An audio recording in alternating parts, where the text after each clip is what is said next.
เพื่อนๆผู้อากาศยังกดอยู่ทาเรนน่ะ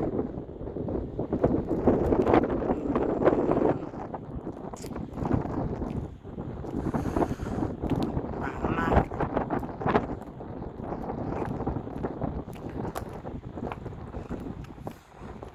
โอ้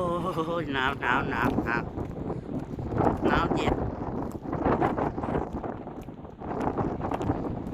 มือสั่นเลยเพื่อนๆ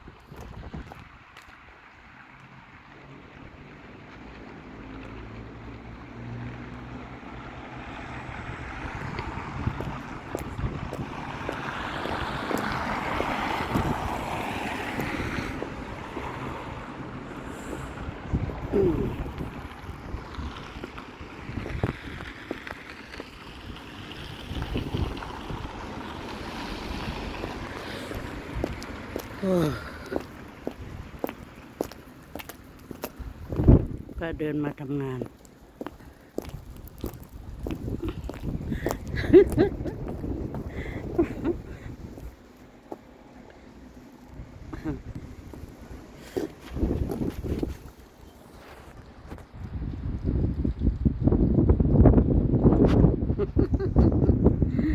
ลมแรงท้องฟ้าสว่างนิดนึงค่ะ